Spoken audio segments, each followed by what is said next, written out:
धागा मिल के भव्य शुभारंभ पर मैं आप सबको जो हजारों की तादाद के अंदर सुबह 9 बजे से इस कार्यक्रम को सफल बनाने के लिए आप बैठे हुए तो धन्यवाद। और आपने जो मेवाड़ के अंदर इंतजार करना सीख लिया, इसका मतलब है कि राजस्थान का उपचुनाव था जिसमें उदयलाल जी डांगी ने जनता पार्टी की जमानत जब्त कराई, चौथे नंबर पर धकेल दिया। मेवाड़ वो धरती है जहां का जवान मजबूत है।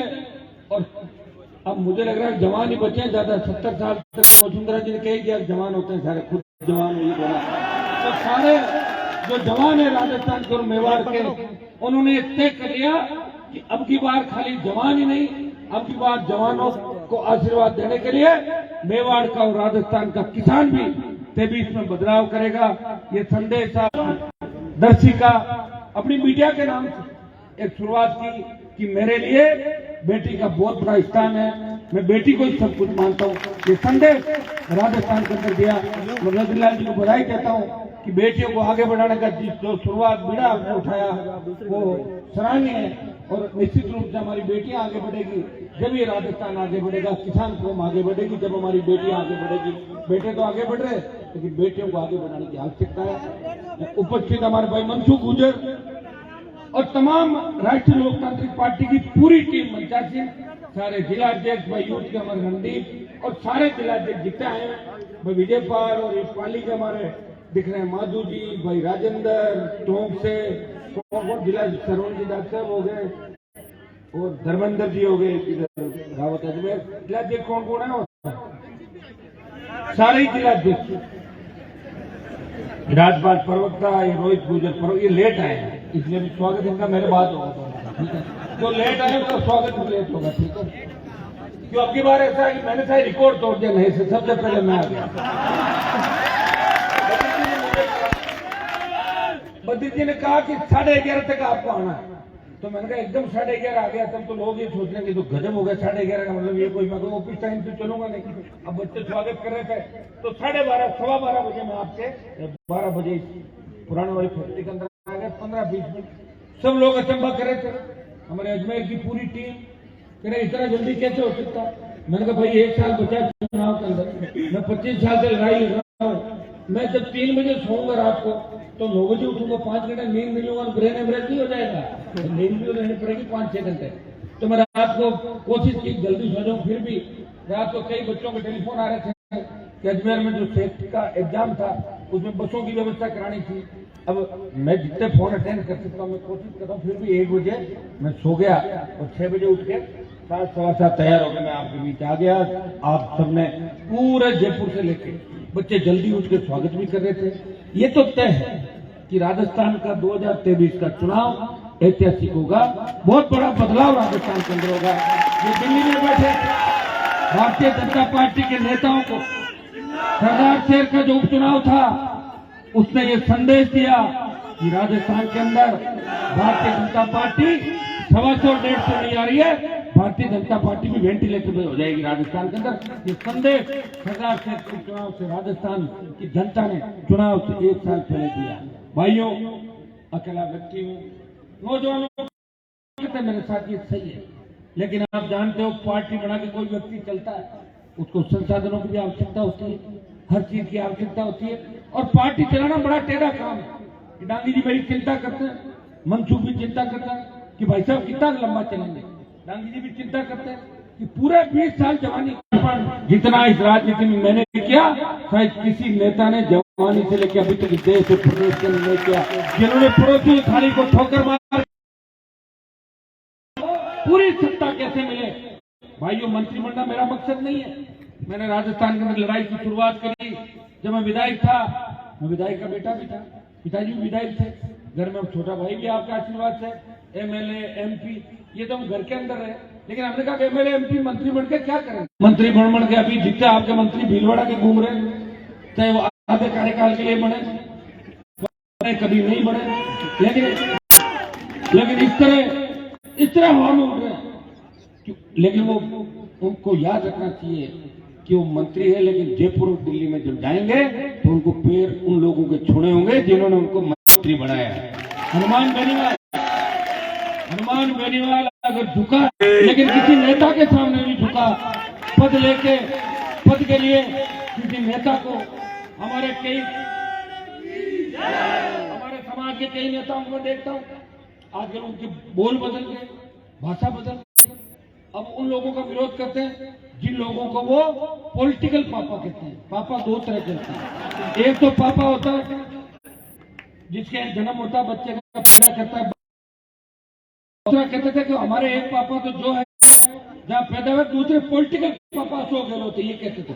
उनको आजकल याद आ गया कि अशोक गहलोत के खिलाफ दो बात कर दो और ये पॉलिटिकल पापा वाली बात भूल जाएंगे, लेकिन उनको याद नहीं है। मैं बैठा हूँ भूलने दूंगा इस बात को कि तुम्हारे पॉलिटिकल पापा गहलोत, यहाँ इनको दूसरे कांग्रेस बीजेपी की तरह लाइन लगा के खड़ा नहीं होना पड़ता, नतमस्तक नहीं होना पड़ता, एक परिवार की तरह रहते।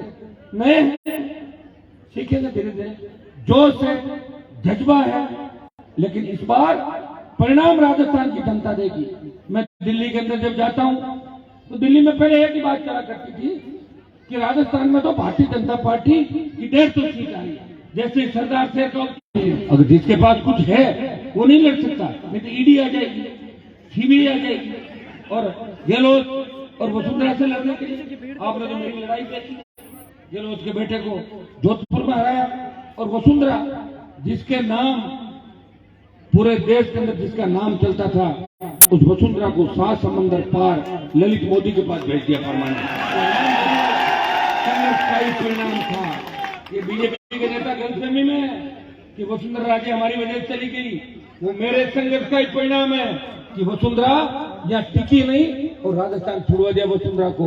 ये जवानों का जोश और जो जज्बा और जो आशीर्वाद मुझे मिल रहा है कि एक जमाने में वसुंधरा राजे को मिलता था भाइयों, लेकिन भ्रष्टाचार के अंदर इस कदर डूब गई, राजस्थान को इस कदर अपराध में ले गई कि जिन लोगों ने वोट दिए उन समाज के बच्चों के सीने पे गोलियां मरवाई।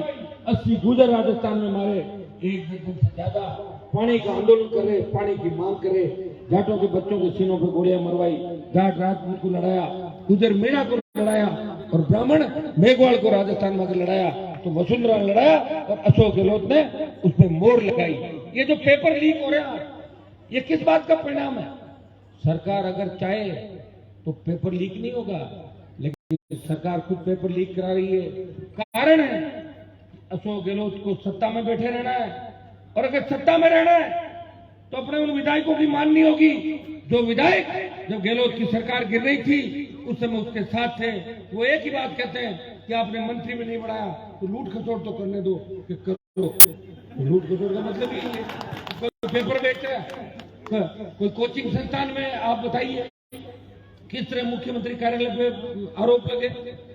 मेरे आप देखते हो सारे आरोप प्रत्यारोप। भाइयों खुल के अगर कोई व्यक्ति बोलता है सरकार के खिलाफ तो नागौर का सांसद इस सरकार के खिलाफ खुल के बोलता है, मुख्यमंत्री पर आरोप लगाता है, पूर्व मुख्यमंत्री और मुख्यमंत्री के गठबंधन की बात करता है, और यह भी कहता है कि गहलोत वसुंधरा का गठबंधन लग रहा है कि पेपर लीक और पेपर बेचने में भी गठबंधन हो गया। ये बात हनुमान बेनीवाल कहता है, और ये सही बात है कि वसुंधरा के समय में 10 से ज्यादा भर्तियां रद्द हुई, पेपर हमेशा आउट होते थे। और आरपीएससी को विधानसभा मैंने सब्जी मंडी कहा था कि सब्जी मंडी आरपीएससी चाहे चीज खरीद आरपीएससी, और एक चेयरमैन जेल भी गया था। अब आप देखिए जो हालात कर्मचारी चयन आयोग का देख लो, माध्यमिक शिक्षा बोर्ड का देख लो, आरपीएससी का देख लो, कोई सुरक्षित नहीं। अगर देश में बात चलती है, पहले यूपी बिहार की बात चलती थी कि फर्जी मार्कशीट लानी है तो उत्तर प्रदेश बिहार से लेके आ जाओ और ओपन बोर्ड की कहीं से भी ले आओ। और अब बात चलती है कि डिग्री अगर नहीं मिल रही है तो राजस्थान से लेके आ जाओ, डिग्री मिल जाएगी वहां। ये बात देश के अंदर थी। हमारा प्रांत बदनाम हो गया अपराध में, हम 1 नंबर पर चले गए। कौन दोषी इसके लिए? गहलोत वसुंधरा का गठबंधन दोषी है।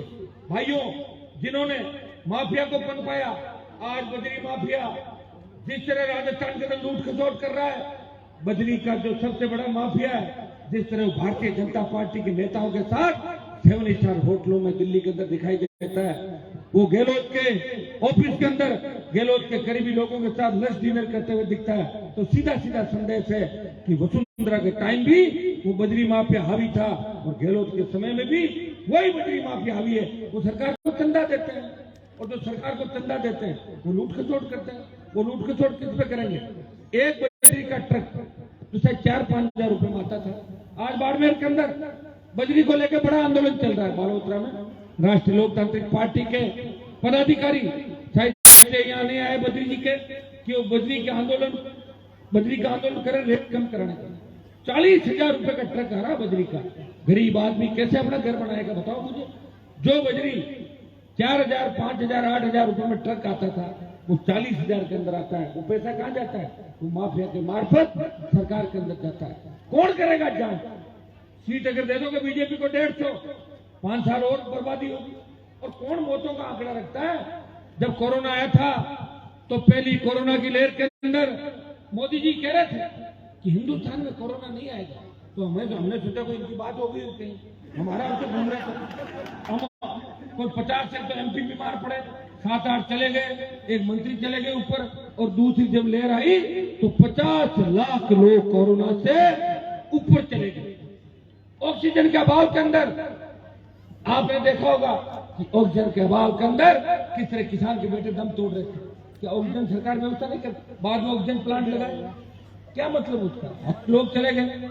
दिल्ली वाले कहते थे गहलोत व्यवस्था नहीं कर रहा, और गहलोत कहता था कि मोदी की व्यवस्था नहीं कर रहे। अरे भाई, तुम्हारी लड़ाई के अंदर आपू तो हमारा मर रहा है, इसकी चिंता किसको थी भाई? जब देश का किसान तकलीफ में था तो राजस्थान से अगर किसी आदमी ने सत्ता छोड़ी, वो 24 सांसद बीजेपी के थे। नागौर के सांसद ने हाईवे जाम किया, उस हाईवे को जाम करके 70 दिन सड़क पर बैठा देश के किसानों के लिए। आज अग्निपथ योजना आई। मेरा तो कोई रिश्तेदार आर्मी में नहीं है, सेना में नहीं है, लेकिन मैं मेरे छोटे भाइयों को जब लड़ते हुए देखता हूँ, वो दुख तकलीफ मेरे पास लेके आते हैं। एक ही बात कहते हैं कि हनुमान जी आप इस मामले को उठाओ, और आप देख रहे होंगे कि देश के अंदर अग्निपथ के खिलाफ कोई लड़ाई लड़ रहा है, वो एकमात्र सांसद है, वो नागौर का सांसद है, वो आपका भाई है जो देश के जवानों की लड़ाई लड़ रहा है। 2 लाख जवानों की रैली जोधपुर में करी, और लोकसभा के अंदर हमेशा तक लेके देखते हो कि अग्निपथ वापस प्रयास कर रहा हूं। और प्रयास का परिणाम यह होगा कि आज तक मैंने जो लड़ाई हाथ में ली उसको बीच में नहीं छोड़ा, समय लग गया होगा। लेकिन आपके यहाँ भीलवाड़ा के अंदर भी जो लोग बड़ी बड़ी बातें करते हैं कांग्रेस के, वो चुनाव जीतने से पहले मेरे दरवाजे पर आए थे, तब चुनाव जीते थे। ऐसे चुनाव नहीं जीते। और मैं उनको चुनौती देता हूं कि चुनाव अगर खुद में दम है, इस बार जीत के दिखा लेना। इस बार जो राजस्थान की तमाम सीटों में राष्ट्रीय लोकतांत्रिक पार्टी लड़ेगी, तब पता लग जाएगा कि किसमें कितना दम है। ये भीलवाड़ा ही पूरे राजस्थान के अंदर किसान के बेटों का ध्यान रखा, और उसका रिजल्ट ये आया कि मेरी पार्टी की सीटें कम आई, मेरा वोट कम रहा। और भाइयों, हनुमान बेनीवाल एक ऐसा नेता है जिसने किसान के खातिर अपनी पार्टी का त्याग समर्पण कर दिया। इससे ज्यादा क्या होगा बताइए? जिस तरह वीर तेजाजी महाराज भगवान देवनारायण जी की पूजा करते हैं, इसलिए करते हैं कि उन्होंने एक दिशा इस समाज को दी, दिशा इस संस्कृति को दी, दिशा इस धर्म को दी। बात के पक्के थे, सच्चे थे, दुश्मन को पहचानते थे और अपनों की मदद करते थे, वचन के पक्के थे। इसलिए इनकी पूजा आज कलयुग के अंदर भी होती है। हमें इस व्यवस्था को बदलना है। व्यवस्था कौन बदलेगा? जवान बदलेगा। देश की जितनी भी क्रांतियां हुई, उनके अगुवा कौन थे, नायक कौन थे? आप देखिए, तांत्या टोपे, भगत सिंह, लास्ट जो आजादी का बिगुल बजाओ, भगत सिंह से अंग्रेज डर गए और भाग गए, हिंदुस्तान छोड़ गए। भाइयों, जवानों ने हमेशा बदलाव किया, और जवान जिधर चलता है उधर जमानत चलता है। राजस्थान के जवानों ने ये ठान लिया कि हमें इस बार बेमुक्त अपराध मुक्त राजस्थान की। आप रोज देखते, कल अजमेर की घटना, अलवर की, भरतपुर की, आप रोज घटनाएं देखते। पुलिस कस्टडी के अंदर, जेल के अंदर जिस तरह हत्याएं हो रही है, और जिस तरह बच्चे खुले, आजकल तो शौक हो गया, पिस्टल ली और सोशल मीडिया पे डाल दी। डर खत्म हो गया कानून का राजस्थान का। कोई सुरक्षित नहीं, कब किसके गोली लग जाए उसका कोई पता नहीं। आजकल तो स्थिति ये हो गई कि हमारे यहाँ जो अपराध की घटनाएं बढ़ रही है, छोटे छोटे हमारे बच्चे दरिंदगी के शिकार हो जाते हैं। स्कूल से हमारी बेटी बेटा आधा घंटा लेट हो जाए, माता पिता सोच रहे बेटे क्या हो गया, ऑटो वाले को फोन लगाओ, बस वाले को लगाओ, मास्टर की बच्चा कब रवाना हुआ। किस भय और खौफ के अंदर राजस्थान जी रहा है। इस भय और खौफ से अगर राजस्थान को निकालना है, इस बार आपको पढ़ लेना होगा कि भीलवाड़ा के अंदर एलपी नहीं है। ये मनसुख गुजर यहाँ बैठे लगभग 45,000 वोट आसीन में 2018 के अंदर लिए थे। कपासन के अंदर, कपासन में राष्ट्रीय लोकतांत्रिक पार्टी एक सभा मैंने करी थी, मेरे जोशीले भाइयों ने एक सभा के अंदर ही लगभग ये अफसल और ये सारे खड़े 30,000 के लगभग वोट कपासन के अंदर राष्ट्रीय लोकतांत्रिक पार्टी के 2018 के अंदर आए थे। सुनो भाइयों, आपका जहां चुनाव हमने लड़ाए, कईयों की मदद कर दी, लड़ाई में वोट कहां से आते हैं। फिर उसके बाद आपका रहा मसूदा में हमने वोट लिए, पुष्कर में लिए, नागौर, बाड़मेर, सीकर से लेकर कोटपुरली में 30,000 के लगभग तमाम राजस्थान के भरतपुर की नदवई से लेकर हिंडौन तक आज चुनाव लड़ी थी। उसके बाद उपचुनाव हुए साड़ा, बल्लभनगर के अंदर आप देखिए, और दरियावद में जो कैंडिडेट चुनाव जीता वो बीटीपी का भी समर्थित था और आरएसपी की मदद थी 2-5 हजार वोट। बीजेपी थर्ड चली गई और बल्लभनगर में चौथे नंबर में धकेल दिया भारतीय जनता पार्टी को। भाइयों, मेवाड़ के अंदर भी जो समर्थन आपने मुझे दिया, मैं विश्वास दिलाता हूँ कि आज हमारा भीलवाड़ा, जिस तरह अगुचा, जिस तरह जिंदल की दादागिरी यहाँ पे चल रही है, जिस तरह यहाँ के नेता उन सेठों के मुनीमगिरी का काम करते हैं अपना खुद का काम निकालने के लिए, किस तरह भ्रष्टाचार भीलवाड़ा के अंदर हुआ। मैं बीजेपी के नेताओं की तरफ भी मैं कहना चाहूंगा कि जब 8 से 13 कांग्रेस की सरकार थी तो हमारे बीच आपने कोई नेतृत्व, आप सुनो सर, अजी आप मुझे देखो, मुझे मेरे को सुनो, आप पीछे बात मत करो, आप मुझे सुनो सर, चलता रहेगा। 2008 से 13 बीजेपी के 2-3 नेता जब कांग्रेस की सरकार थी तो भीलवाड़ा में कांग्रेस के भ्रष्टाचार के खिलाफ बीजेपी के विधायक विधानसभा में फुदकते थे। 13 से 18 जब उनका शासन आया तो मैंने कहा जांच कराओ, बोले जांच क्या करें, हमारी सेटिंग होगी कांग्रेस वालों जल्दी से, और यही हुआ भीलवाड़ा का। अरे कोई जेल गया क्या नेता भीलवाड़ा का आज तक? नहीं गया सर। कहां से जाएगा? सेटिंग हो गई सेटिंग तो, लेकिन नागौर में तो जा रहे नेता जेल, और मेरे चक्कर में उतर जाता है वो तो पक्का ही जेल जाता है। आपने देखा होगा कईयों का जेल जाते हुए देखा, और कईयों की लिस्ट बनी हुई है। जिस दिन सरकार के अंदर आ गया एक ही दिन में 24 घंटे में पकड़ लेंगे जो जाए, आपको चिंता करने की आवश्यकता नहीं। भाइयों, किस तरह का आदेश निकाली सरकार देखी कि भ्रष्टाचार में जो पकड़ा जाएगा उसका नाम उजागर नहीं होगा। और 3 दिन बाद खुद ही मुख्यमंत्री कहते हैं आदेश गलत था, थूक के चाट लिया वापस। किसान सही है, और मोदी किसानों की किसान जब आंदोलित होता है 1000, जब देश का 1000 किसान सादर देता है तो मोदी कहते हैं कि कृषि बिल ठीक नहीं। तो आप बताओ, थूक के चाटा नहीं चढ़ा दिल्ली की सरकार, राजस्थान की सरकार ने। अग्निपथ बिल वापस लेना पड़ेगा। अब ये जो जैन समाज का था, कितने लोगों ने सड़कों पे आंदोलन किया और सरकार झुक गई। तो सरकार जब ऐसे काम ही क्यों करती है? अधिकारी जो भी लाके देते हैं उसी में कर लेते हैं, नेता दूसरे कामों में व्यस्त रहते हैं, मौज मस्ती करते हैं, उनको ध्यान ही नहीं देता है। कब समय निकल गया, इतने में चुनाव आ जाएंगे। अब देखना उन नेताओं की बुरी स्थिति होगी जो मेरी वजह से राजस्थान में जीते थे, उनकी मौत सबसे पहले इस बार हारने के कगार पर, क्योंकि जो मेरी वजह से जीता और उसने अगर किसानों का काम नहीं किया तो हारने में अपना लिस्ट में पहला नंबर ऊपर से लिख ले, उनकी हार तो तय है। हाँ, कोई मेरा स्वास्थ्य से गड़बड़ हो जाए तो बात दूसरी, बाकी जो तय है हारना है, सारा काम ठीक होगा। भीलवाड़ा के अंदर आज बद्री जी के जो कार्यक्रम यहाँ पे हुआ, इसमें साढ़े पूरे भीलवाड़ा से जवान किसान उपस्थित हुए, पूरे राजस्थान से लोगों को बुलाया और बहुत ऐतिहासिक कार्यक्रम बद्री जी ने कराया। बद्री जी समाज सेवी भी है, हर आदमी की मदद भी करते हैं और कोई भी काम बताते हैं उसके लिए तत्पर तैयार रहते हैं, सबको साथ लेके चलते हैं। हमारे भीलवाड़ा के अंदर डांगी जी हैं जो मेवाड़ के प्रभारी भी है, राष्ट्रीय लोकतांत्रिक पार्टी जो महामंत्री भी है। मैं डांगी जी को कहना चाहूंगा कि डांगी जी इन 5-7 जिलों का कार्यक्रम बना ले, 5-7 दिन का। यहाँ की प्रमुख जो समस्याएं उनको लेकर तो अपन यहाँ स्टेट में लड़ाई लड़ रहे हैं, पेपर लीक के मामले को लेकर भी। आरएलपी बड़ा प्रदर्शन 5-7 दिन के अंदर जयपुर राजधानी के अंदर करेगी।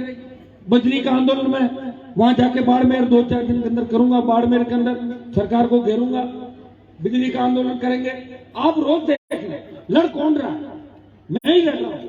चाहे विधानसभा का फ्लोर हो, तीनों विधायक लड़ रहे हैं, लोकसभा हो, आप लोकसभा के अंदर देखिए कि मेरे इलाके में कोई ट्राइबल का एक भी वोट नहीं, लेकिन सबसे ज्यादा अगर आदिवासी भाइयों की लड़ाई लोकसभा में कोई लड़ता है, वो नागौर का सांसद आदिवासियों की लड़ाई देश की सबसे बड़ी पंचायत के अंदर लड़ता है। भील समाज की, मेघवाल समाज की, गुर्जर समाज, यादव समाज, जितने भी समाज है, चाहे उनके आरक्षण की बात हो, चाहे बैकलॉग भरने की बात हो, चाहे डेवलपमेंट की बात हो, हनुमान बेनीवाल अपने समाज के साथ तमाम किसान कौम के भाइयों को साथ। हमारा इतना बड़ा कपड़े का उद्योग है भीलवाड़ा का पूरे देश के अंदर, लेकिन भीलवाड़ा में कोई कहता मुझे आगूचा में लगाओ, कोई कहता कहीं लगाओ, प्रयास करता हूं, लेकिन वो तो मानते नहीं ना, वो तो सीधे सरकार को बंदी देते हैं जाके सीएम के यहाँ डायरेक्ट। तो कैसे माने? आप सबने मुझे आमंत्रित किया,